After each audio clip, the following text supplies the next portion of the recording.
ప్రభు అయిన యేసుక్రీస్తు నామములో కూడి వచ్చిన మీ అందరికీ కూడా నా హృదయపూర్వక వందనాలు. అందరికీ వందనాలు. బాగున్నారా? అందరూ బాగుంటే రెండు చేతుల పైకెత్తి దేవునికి స్తోత్రం చెప్దాం. హల్లెలూయా, హల్లెలూయా. ఆలస్యం చేయకుండా దేవుని వాక్యంలోనికి వెళ్ళిపోదాం.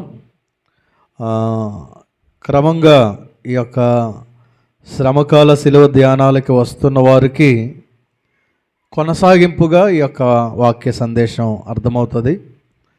గత 2 రోజులు అంటే శుక్రవారం, శనివారం చెప్పినటువంటి ఆ వాక్య భాగం ఒకే అంశాన్ని 2 రోజులు ధ్యానం చేసాం. 2 రోజుల్లో 5 పాయింట్లు ధ్యానం చేసాం. చివరిగా ఈ రోజుతో ఇంకొక 2 పాయింట్లు జ్ఞాపకం చేసుకొని ఆ వర్తమానాన్ని ముగించుకుందాం.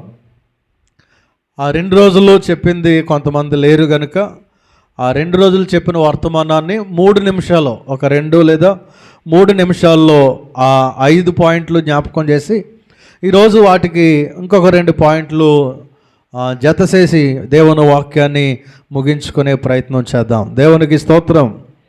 అంశం ఏంటంటే దేవుడు మనలో ఉండాలి అనుకుంటున్నటువంటి మంచి గుణాల గురించి, దేవుడు మనలో ఆశిస్తున్నటువంటి మంచి, దేవుడు నీలోను నాలోను కోరుకుంటున్నటువంటి మంచి విషయాలు గత 2 రోజులుగా శిలువ ధ్యాన కూడికల్లో ధ్యానం చేస్తూ ఉన్నాం. ఏంటి దేవుడు కోరుకుంటున్నటువంటి ఆ మంచి మనలో నుండి అంటే, శుక్రవారపు దినములో చెప్పినట్టుగా మొదటి పాయింట్ ఏంటంటే మనుషులందరూ మనందరం కూడా ఎలా ఉండాలని ఆయన కోరుకుంటున్నాడంటే మంచి పేరు కలిగి ఉండాలి. ప్రతి ఒక్కరము కూడా మంచి పేరు అంటే నా పేరు రమేష్ కదండి, నా పేరు ఎలీషా కదండి, ఇది కాదు. మంచి పేరు అంటే ప్రజలందరి చేత మంచి పేరు సంపాదించుకోవాలి. అక్కడ ఉదాహరణగా మనం కొర్నేలి గురించి చదివాం. కొర్నేలు గురించి ఏమని ఉంటుందంటే 10వ అధ్యాయం 22వ వచనంలో యోధా వారందరి చేత మంచి పేరు పొందినవాడు అనే మాటని మనం ఇక్కడ చూస్తాం. దేవునికి స్తోత్రం. హల్లెలూయా. మనం కూడా మన ఊర్లో, మన పేటలో, మా ఇళ్ళ దగ్గర కొంతమందిని గురించి మాట్లాడుకుంటున్నప్పుడు ఆ అమ్మాయి చాలా మంచిది, ఆ అబ్బాయి చాలా మంచోడు అని చెప్తాం కదా. ఆ విధమైనటువంటి మంచి పేరు సంపాదించుకోవాలి అని దేవుని వాక్యం తెలియచేస్తుంది. తర్వాత 2వ లక్షణము మంచి సాక్ష్యం. క్రైస్తవుడు అంటే సాక్ష్యం కలిగి ఉండాలి. సాక్ష్యాన్ని తుది వరకు కూడా మనం బ్రతుకున్నంతకాలం దేనిని కాపాడుకోవాలి అంటే ఆస్తులు కాపాడుకోకపోయినా, అంతస్తులు కాపాడుకోకపోయినా, ఇంకా ఏది కోల్పోయినా పర్వాలేదు, కానీ సాక్ష్యాన్ని మాత్రం కోల్పోకూడదు క్రైస్తవుడు. ఒక క్రైస్తవుడికి సాక్ష్యము అనేటువంటిది చాలా ప్రాముఖ్యమైంది. కనుక దేవుడు మనలో కోరుకుంటున్నటువంటి మంచి ఏంటనంటే మంచి సాక్ష్యం కలిగి మనం ఉండాలి. అపోస్తలుల కార్యాలు 1:8 మనం చూస్తాం, భూదిగంతాల వరకు కూడా మీరు నాకు సాక్షులయ్యుందురు అంటే దేవుడు కోరుకుంటున్నాడు ఏంటంటే మనందరము కూడా ఆయన సాక్షులుగా ఈ భూమి మీద జీవించాలి. దేవునికి స్తోత్రం. ఆ తర్వాత 3వ లక్షణాన్ని మనం చూస్తే మంచి ప్రవర్తన కలిగి ఉండాలి. దేవుడు ఆశిస్తున్నటువంటి మంచిలో మంచి ప్రవర్తన అంటే అందరూ మంచి ప్రవర్తన కలిగి ఉంటారా అంటే కొందరే ఉంటారు. ఖచ్చితంగా అందరిలో మంచి ప్రవర్తన ఉండదు, చెడ్డ ప్రవర్తన కలిగిన వారు చాలామంది ఉంటారు. కానీ దేవుడు ఏం కోరుకుంటున్నాడంటే ఆ చెడ్డ ప్రవర్తన విడిచిపెట్టి మనందరము కూడా మంచి ప్రవర్తన గలవారై ఉండాలి అని దేవుడు మనలో నుండి ఆశిస్తున్నటువంటి ఆ మంచి ప్రవర్తన. దేవునికి స్తోత్రం. హల్లెలూయా. ఆ తర్వాత 4వ లక్షణం ఏంటంటే మంచి క్రియలు. దేవుడు మనలో నుండి ఆశిస్తున్న మంచి ఏంటంటే మంచి క్రియలు అంటే మంచి పనులు, మంచి కార్యాలు, సత్క్రియలు అని కూడా బైబిల్ గ్రంథం తెలియచేస్తూ ఉంది. మనుషులు మీ సత్క్రియలను చూసి పరలోకమందున్న దేవుని మహిమపరచునట్లు అని మత్తయి సువార్త 5వ అధ్యాయం 16వ వచనంలో మనం చదివాం. మనుషులు మనలో ఉన్న సత్క్రియలు అంటే మంచి పనులు, మనం చేస్తున్న మంచి పనులు, మంచి కార్యాలు చూసి ఎవరిని మహింపరచాలి? దేవుణ్ణి మహింపరచాలి. అలాంటి పనులు మనం చేయాలి. చెడ్డ పనులు చేయకూడదు. చెడ్డ పనులు చేస్తే దేవునికి అవమానం కలుగుతుంది, దేవుని నామానికి నింద కలుగుతుంది. మనం మంచి పనులు చేస్తే దేవుడు మహిమపరచబడతాడు. హల్లెలూయా. దేవుడు కోరుకుంటున్నాడు ఏంటంటే మన ద్వారా ఆయన మహిమపరచబడాలి అని, మన ద్వారా ఆయన నామం గణపరచబడాలి అని. అన్యజనుల మధ్యలో మన ద్వారా ఆయన నామానికి అవమానం కలగకూడదు.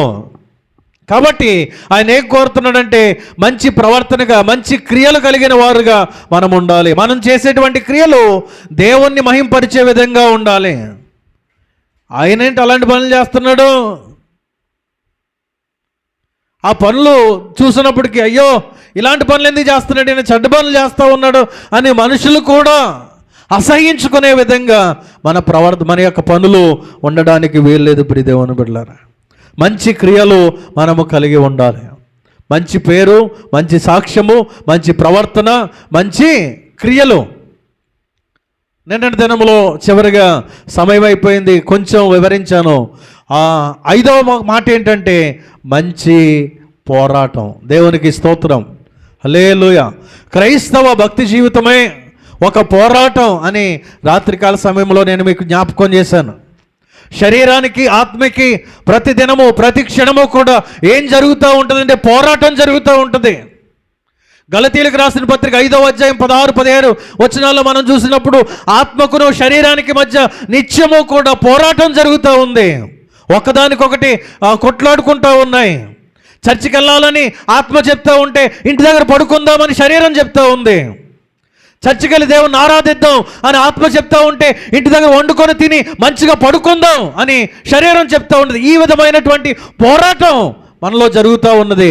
అయితే దేవుడు కోరుకుంటున్న పోరాటం ఏంటంటే మంచి పోరాటం పోరాడాలి. అంటే ఆత్మ సంబంధమైన పోరాటం. ఈ పోరాటం ఏదో శత్రువుల మీదో, మనుషుల మీదో, మన ఇంటి పక్క వాళ్ళ మీదో, మన వీధిలో వాళ్ళ మీదో గొడవ పడేటప్పుడు చేసే పోరాటం కాదు. మంచి పోరాటం అంటే ఈ పోరాటము మనము పోరాడునది. ఎఫెసీయులకు రాసిన పత్రిక 6వ అధ్యాయంలో 11వ వచనం నుండి మనం చూసాం. దురాత్మల సమూహముతో, అంధకార సంబంధాలతో మనము లోకనాథులతో పోరాడాలి. ఒక్క మాటలో చెప్పాలంటే సాతానుతో, వాడి అనుచరులతో పోరాడాలి అని దేవుని వాక్యం చెప్తుంది. హల్లెలూయా.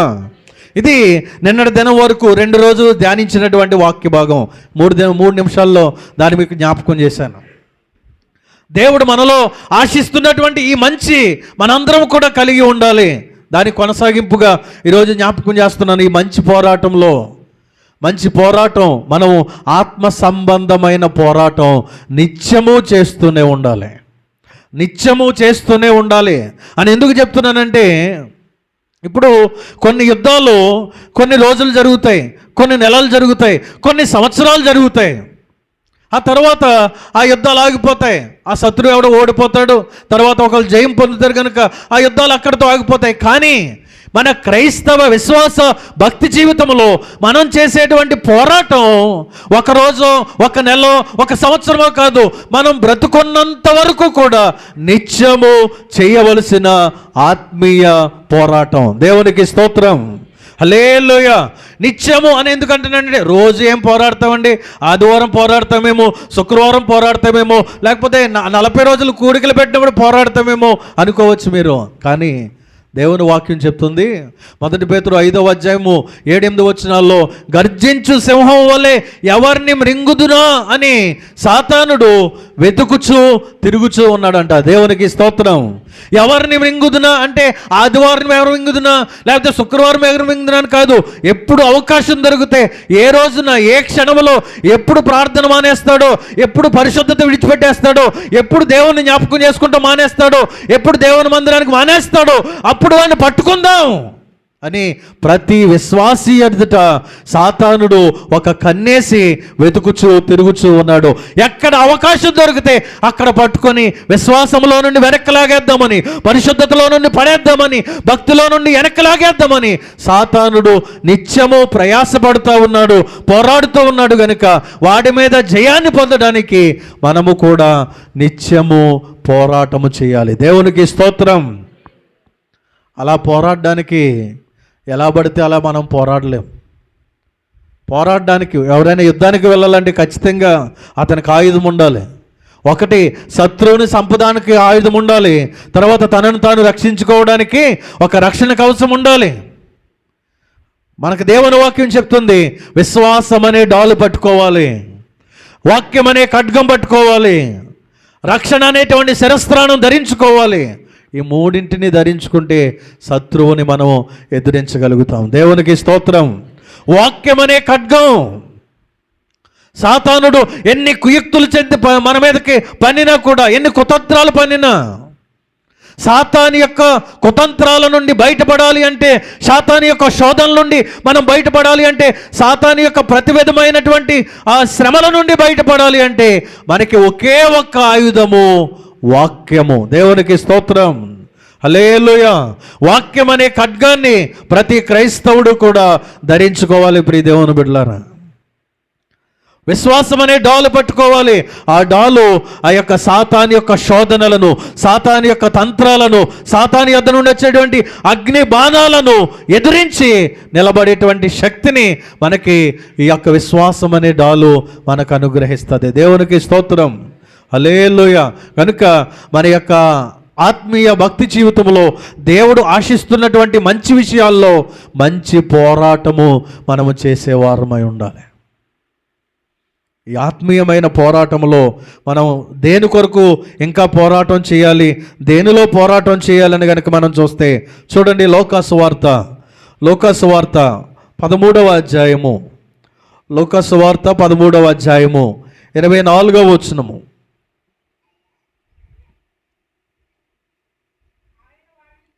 ఆయన వారిని చూచి, ఎందులో ప్రవేశించి పోరాడమని చెప్తున్నాడు? ఇరుకు ద్వారమున ప్రవేశింప పోరాడుడి. అనేకులు ప్రవేశింపజూతురు గాని వారి వలన కాదని మీతో చెప్పుచున్నాను. దేవునికి స్తోత్రం. హల్లెలూయా. మనం పోరాటం చేయాలి, సాతానుతో నిత్యము పోరాటం చేయాలి అని చెప్పాను. అక్కడ కొంచెం వివరణలోనికి, వాక్యంలోనికి వెళ్ళినప్పుడు ఎలా పోరాటం చేయాలి, దేనికోసం పోరాటం చేయాలంటే ఇరుకు ద్వారమున ప్రవేశించుటకు పోరాడుడి అని చెప్తున్నాడు.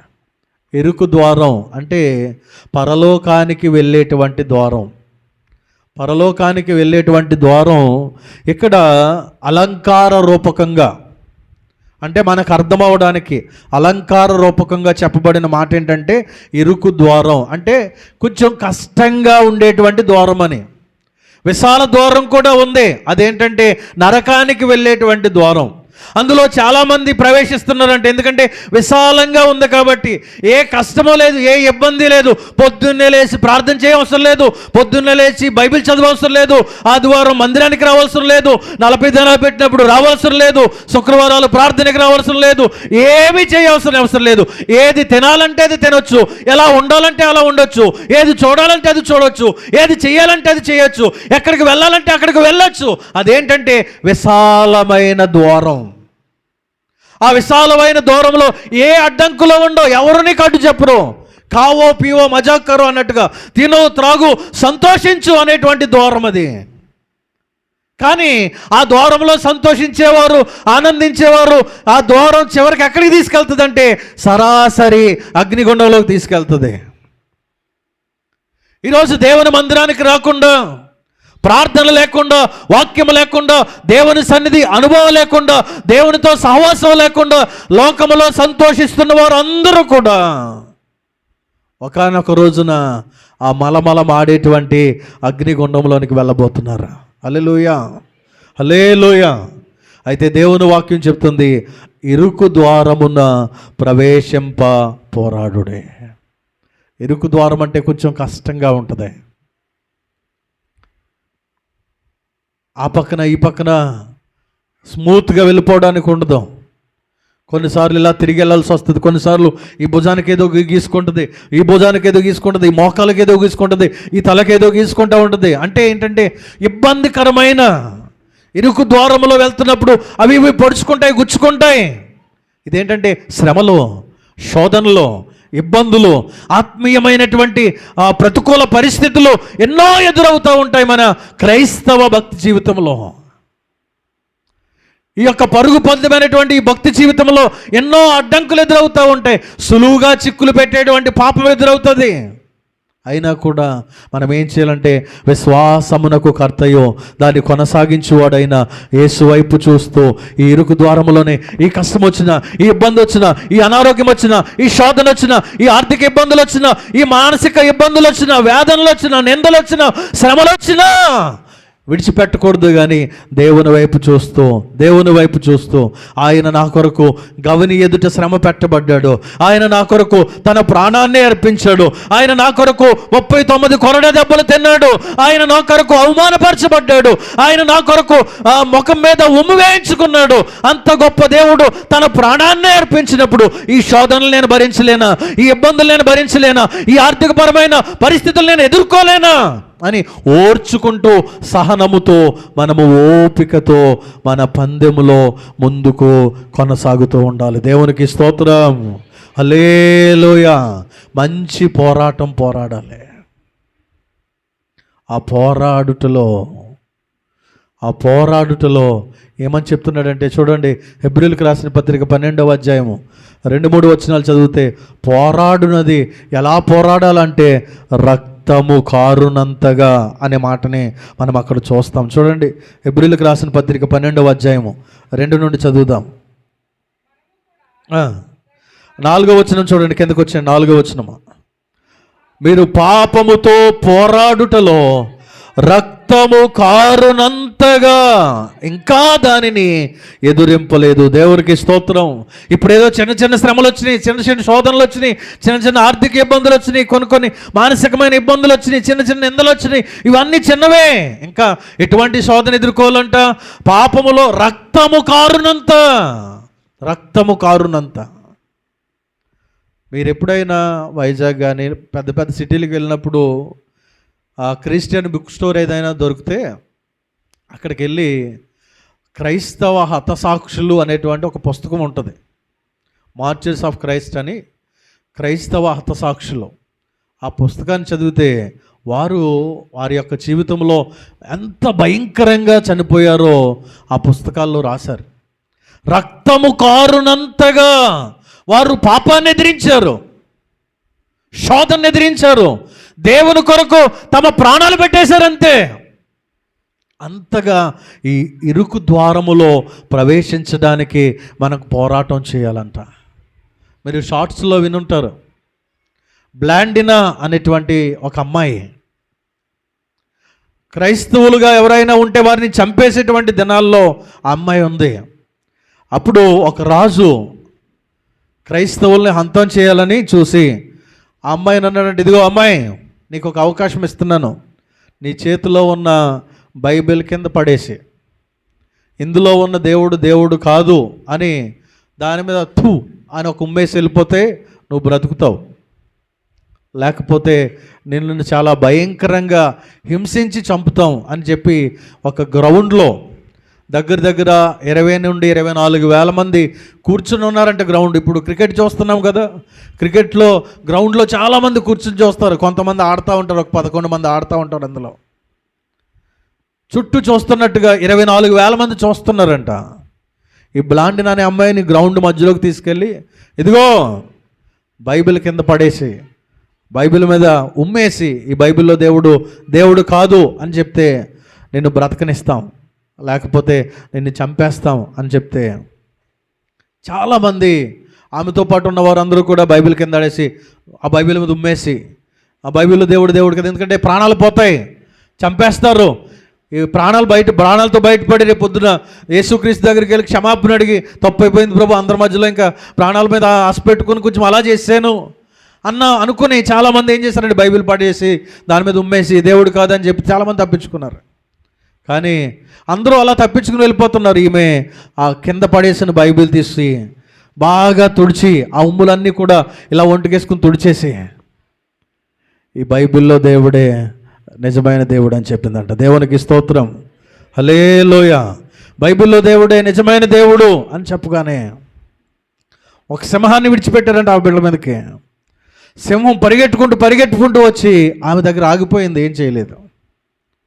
ఏం చేయకపోయేసరికి తర్వాత ఆమెను ఒక కుర్చీ కింద కూర్చోబెట్టి ఆ కుర్చీ కింద పెద్ద మంటేశారంట. ఆ కుర్చీ బాగా ఎర్రగా కాలిపోయిన తర్వాత ఆ కుర్చీ మీద ఆ పిల్లలను కూర్చోబెట్టి ఒక దున్నపోతును వదిలినప్పటికీ ఆ దున్నపోతు వచ్చి ఆమెను ఇలా రెక్కతో పొడిచినప్పటికీ అంతే తెగిరి ఆమె కింద పడిపోతున్నప్పుడు యేసయ్యా అని అరిచి ఆమె అందు మీద పడి చనిపోయిందంట. దేవునికి స్తోత్రం. చనిపోయింది ఆమె. ఆ క్షణంలో యేసే దేవుడు అని చెప్పి ఆ భయంకరంగా హింసించబడి చనిపోయింది. ఆమె చనిపోగానే ఆ గ్రౌండ్ అంతా సైలెంట్ అయిపోయిందంట. గ్రౌండ్ అంతా సైలెంట్ అయిపోవడం మాత్రమే కాదు, ఆ గ్రౌండ్లో వాళ్ళందరూ లేచి యేసయ్యే నిజమైన దేవుడని గట్టిగా చప్పట్లు కొడుతూ చెప్పారంట. దేవునికి స్తోత్రం. ఒక ఆమె చనిపోతూ 24,000 మంది కన్నులు తెరిపించే విధంగా రక్తాన్ని కార్చింది. దేవునికి స్తోత్రం. మనము పోరాడుటలో, ఈ మంచి పోరాటం అంటే పాపముతో పోరాడుటలో రక్తము కారునంతగా ఎంత లోతైన అనుభవాల్లోనికి మనం నడిపించబడాలి. మందిరానికి రావడానికే నొప్పేస్తుంది మనకి. సుఖానికి అలవాటు పడిపోయాం. కాలు మీద కాలు వేసుకుని బాగా తిని కూర్చుంటున్నాం అంతే. దేవుడు గుర్తులేడు మనకి. దేవుని సన్నిధి గుర్తులేదు. దేవుడు అంటే భయం లేకుండా జీవిస్తూ ఉన్నాం. అన్నిటికీ సమయానికి వెళ్ళిపోతున్నావు. దేవుని మందిరానికి మాత్రం సాకులు చెప్తున్నావు. ఎంతకాలం ఇంకా సాకులతో బ్రతుకుతావు? నీ బ్రతుకు చచ్చిపోతే నరకానికి వెళ్ళిపోతావు ఈ సాకులతో. నీవు ఖచ్చితంగా నరకానికి. పాస్టర్ గారి కోసం చర్చికి రావద్దు. పాస్టర్ గారి మెప్పు కోసం దేవుని మందిరానికి రావద్దు. నీ ఆత్మ పరలోకానికి వెళ్ళడం కోసం దేవుని మందిరానికి నువ్వు రావాలి. మంచి పోరాటం పోరాడే విధంగా నీ భక్తి జీవితం ఉండాలి. నా పక్కింటోళ్ళు ఇంకా బయలుదేరలేదు, నా ఎదిరింటోళ్ళు ఇంకా బయలుదేరలేదు, నాతో ఉన్నవాడు ఇంకా రాలేదు అంటే నీతో ఉన్నవాడు పరలోకానికి రాడు. వాడితో పాటు నువ్వు నరకానికి వెళ్ళిపో. నీ పక్కింటోడు పరలోకానికి రాడు, వాడితో పాటు నువ్వు నరకానికి వెళ్ళిపో. నీ భక్తికి నువ్వే లెక్క అప్పచెప్పాలి. దేవునితో నీకు మాత్రమే సంబంధం. నీ ఇంట్లో వారితో కనీసం నీ భర్తకి లెక్క చెప్పడానికి కూడా నీకు అవకాశం లేదు. నీ భార్యకి లెక్క చెప్పడానికి కూడా నీకు అవకాశం లేదు. దేవుని ఎదుట, ఆయన సింహాసనం ఎదుట ఎవరి భక్తికి వారే లెక్క చెప్పాలి. లేదండి నా భార్య కోసం నేను బాగా ప్రార్థన చేశాను, లేదండి నా భర్త కోసం నేను బాగా ప్రార్థన చేశాను, లేదండి మా అమ్మ నాన్నల కోసం నేను బాగా కన్నీరు కార్చాను, లేదండి నా పిల్లల కోసం నేను బాగా ఉపవాసం ఉన్నాను, అయినా ప్రయోజనం లేదు. Salvation is personal. రక్షణ అనేది వ్యక్తిగతం. నేను రక్షించబడితే నా కుటుంబం అంతా రక్షించబడిపోద్ది అనుకుంటే చాలామంది పరలోకానికి వెళ్ళిపోవచ్చు. అటువంటి అవకాశం లేదు. నేను రక్షించబడితే, నేను సరిగ్గా ఉంటే నేనే పరలోకానికి వెళ్తాను. నా ఇంట్లో వాళ్ళు, నా భార్య నా పిల్లలు రారు. నా భార్య బాగుంటే నా భార్య వెళ్తుంది, నేను పరలోకానికి వెళ్ళను. ఎవరి భక్తి వారినే పరలోకానికి తీసుకువెళ్తుంది. మంచి పోరాటం పోరాడేవారిగా మనం ఉండాలి. ఇంకా ఎన్ని రోజులు ఎవరో కూడా మీ పీక మీద కత్తెట్టి చెప్పరు. నువ్వు ఉద్యోగం చేసేవాడు జీతం ఇస్తాడు కాబట్టి, వాడు పని జరగదు కాబట్టి, వాడు చేయాలనుకున్న డ్యూటీ నువ్వు సరిగ్గా చేయకపోతే తీసేస్తాను నిన్ను డ్యూటీ నుండి. టైంకి రాకపోతే అంటే ఆ డబ్బులు రావు కాబట్టి, నీ జీవితం ముందుకు కొనసాగదు కాబట్టి ఖచ్చితంగా వెళ్ళిపోతావు. ఈ భక్తి జీవితంలో ఎవరు నీ పీక మీద కత్తెట్టరు. ఈ పాస్టర్ కాదు ఇంకో పాస్టర్ ఇలా గట్టిగా చెప్తున్నాడు, అందరూ ఒకసారి సంతకాలు ఎట్టండి, తీసేయండి ఇన్ని అని నన్ను పంపించేయచ్చు, కానీ నువ్వు మాత్రం పరలోకానికి వెళ్ళవు. ఇదే భక్తి కొనసాగితే, ఇదే నిర్లక్ష్యంతో జీవిస్తే, ఇదే విధంగా మందిరాన్ని నువ్వు నిర్లక్ష్యం చేస్తే ఖచ్చితంగా నువ్వు పరలోకానికి వెళ్ళవు. నువ్వెవరు అయినా కావచ్చు. ఎక్కడుండే సేవకుడు కాదు ప్రధానం, నీ భక్తి ప్రధానం. నువ్వు పరలోకానికి వెళ్ళడానికి దేవుడు అవకాశం ఇస్తున్నాడు. వాక్యాన్ని వినడానికి దేవుడు అవకాశం ఇస్తున్నాడు. ఆరాధన చేయడానికి ఎంతో మందికి లేదు ఈ అవకాశం. టీవీల దగ్గర ఉన్నారు, ఇంటి దగ్గర ఉన్నారు, వండుకుని తింటున్నారు, సంతోషిస్తున్నారు, సినిమా హాల్లో ఉంటున్నారు, కానీ దేవుడు నీకు అవకాశం ఇచ్చాడు. ఆ భక్తిలో అయినా సరి అయిన భక్తి కలిగి ఉందాం, యథార్థమైన భక్తి కలిగి ఉందాం. ఎంతో దూరం నడిచి వెళ్ళిపోతున్నావే, మందిరానికి నడిచి రాలేవా?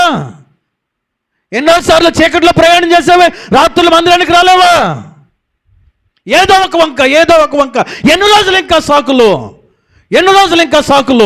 ఎవరి కోసం ఆ సాకులు? ఆ సాకులు నీకేమి దీవెనలు తీసుకురావు, మేలులు తీసుకురావు, ఆశీర్వాదాలు తీసుకురావు, పరలోకానికి చేర్చవు.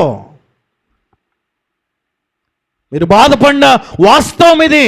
యథార్థవాది లోక విరోధి అన్నట్టుగా యథార్థంగా మాట్లాడుతూ ఉన్నాను. మీకు కోపం వచ్చినా పర్వాలేదు. మీ అరకొర భక్తి పరలోకానికి చేర్చదు. పనిలో సగం అయిన తర్వాత పనికొస్తే హేయ్ ఇప్పుడు ఎవరు పనులు పెట్టుకుంటాడు, వెళ్ళే నీకు 800 జీతం ఎవడిస్తాడు, సగంలో వచ్చావు నువ్వు అని ఎల్లగొట్టేస్తాం.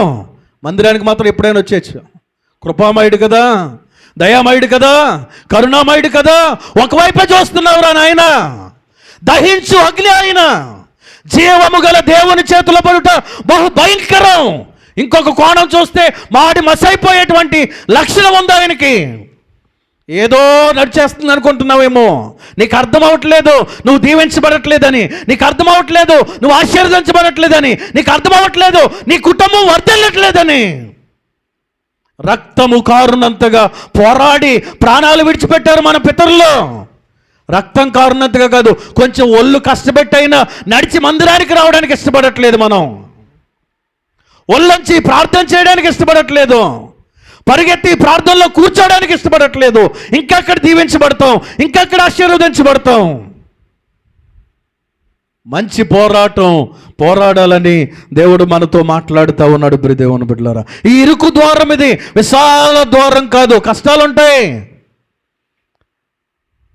ఇబ్బందులుంటాయి, ప్రతికూల పరిస్థితులు ఉంటాయి. అయినా మనము దేవునిని విడిచిపెట్టకూడదు. ఆ బ్లాండినా అనేటువంటి అమ్మాయి తన ప్రాణం పోతుంది, అయినా కూడా యేసయ్యే దేవుడు. ప్రాణం పోయేంత పరిస్థితులు ఏమీ లేవు కదా. మందిరానికి వస్తే మనల్ని ఎవరైనా చంపేస్తారా? ఇంకా రాలేదు ఆ రోజులు. ప్రార్థనకి వెళ్తే మీకున్నవన్నీ కట్ చేసేస్తామనే రోజులు ఇంకా రాలేదు.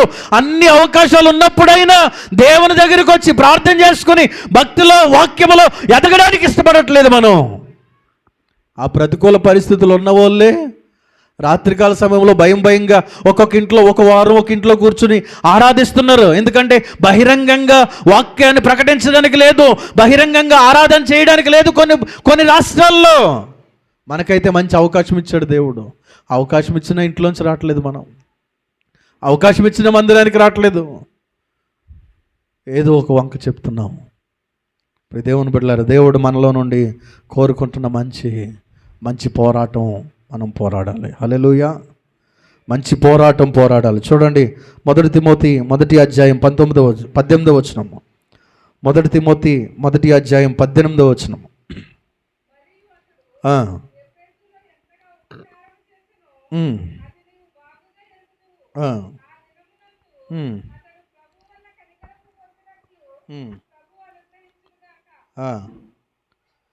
పద్దెనిమిదో వచనమమ్మా. అతడు ఈ మంచి పోరాటము పోరాడవలనని వానిని బట్టి ఈ ఆజ్ఞను నీకు అప్పగించుచున్నాను. చూడండి, 1 తిమోతి 1 అధ్యాయం 18వ వచనము.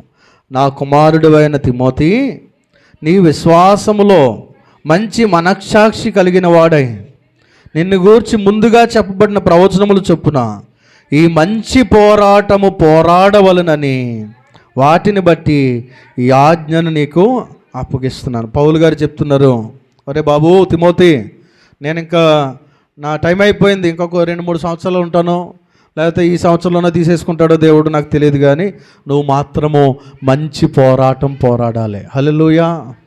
ఎందుకంటే పౌలు గారు అనేసరి చెప్పేసేటప్పుడే, నేను మంచి పోరాటం పోరాడి తిని, నా పరుగు కడముట్టించి తిని, నా విశ్వాసాన్ని కాపాడుకుంటుని. ఆయన అన్నీ పోరాడేశాడు. అందులో ఆయన ఆ ముందున్నటువంటి తర్వాత సేవకుడైనటువంటి తిమోతికి చెప్తున్నాడు, తిమోతి, నువ్వు మంచి మనస్సాక్షి కలిగి నీవు మంచి పోరాటం పోరాడు అని చెప్తున్నాడు. చూడండి, 6వ అధ్యాయం 12వ వచనంలో కూడా, 6వ అధ్యాయం 12వ వచనం, తిమోతిలోనే 6వ అధ్యాయం 12వ వచనం. విశ్వాస సంబంధమైన మంచి పోరాటము పోరాడుము. దేవునికి స్తోత్రం. క్రైస్తవ్యం అనేది, భక్తి జీవితం అనేది పోరాటం.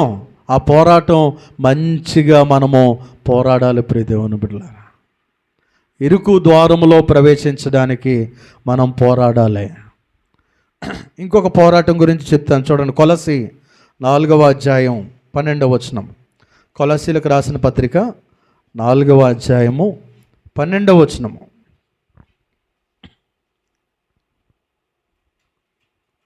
ఆఖరి వచనం చూడండి, ఆఖరి వచనము. దేవుని చిత్తమును గూర్చి అన్న దగ్గర నుంచి చదవండి. దేవుని చిత్తమును గూర్చి సంపూర్ణ ఆత్మ నిశ్చయతలో నిశ్చయత గలవారునై నిలకడగా ఉండవలెనని ఇతడు ఎల్లప్పుడూ మీ కొరకు తన ప్రార్థనలో పోరాడుచున్నాడు. హల్లెలూయా. విశ్వాస సంబంధమైన మంచి పోరాటం పోరాడాలి.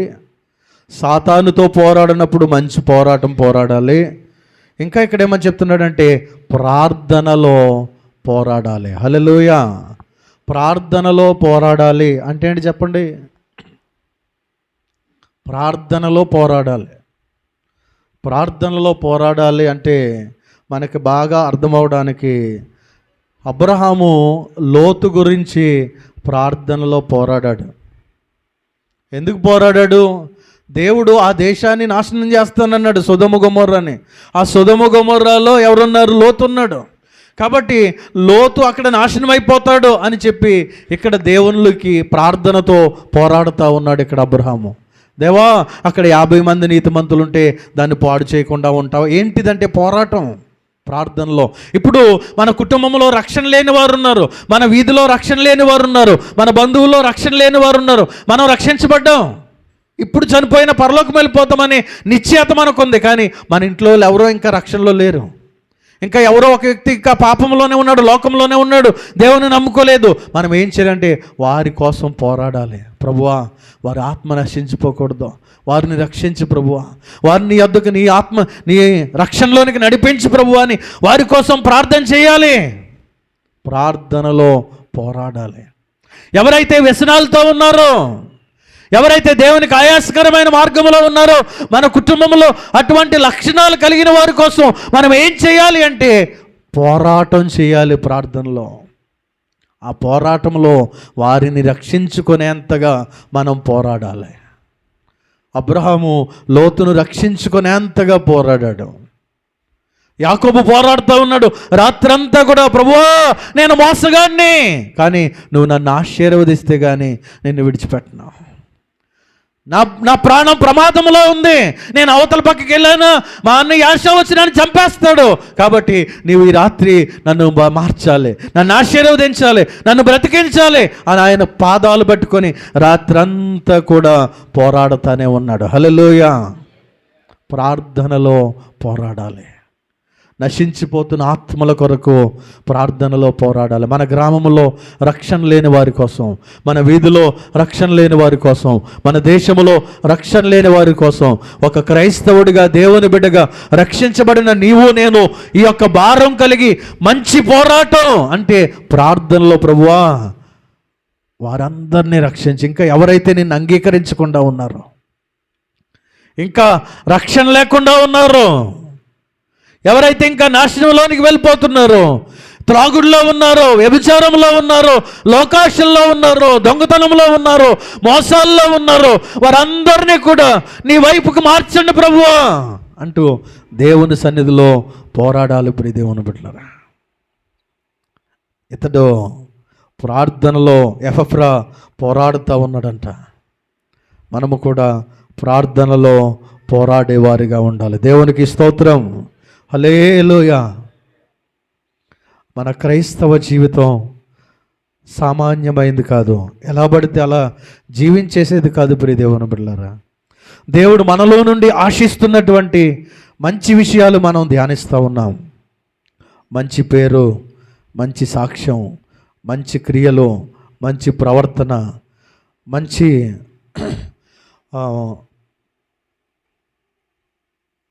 పోరాటం మనం ఇప్పుడు చూస్తూ ఉన్నాం. మంచి పోరాటం. ఎలా పడితే అలా పోరాడితే మనకి కిరీటం రాదు, పరలోకం రాదు. చూడండి, దాని గురించి కూడా ఒక్క మాట నేను చూపించి ముందుకెళ్తాను. తిమోతికి రాసిన పత్రికలోనే, తిమోతికి రాసిన రెండవ పత్రిక, తిమోతికి రాసిన రెండవ పత్రిక 2వ అధ్యాయం 3-4 వచనాలు చదువుదాం. క్రీస్తు యొక్క మంచి సైనికుల వలె నాతో కూడా శ్రమ అనుభవించుము, సైనికుడు ఎవడును యుద్ధమునకు పోవునప్పుడు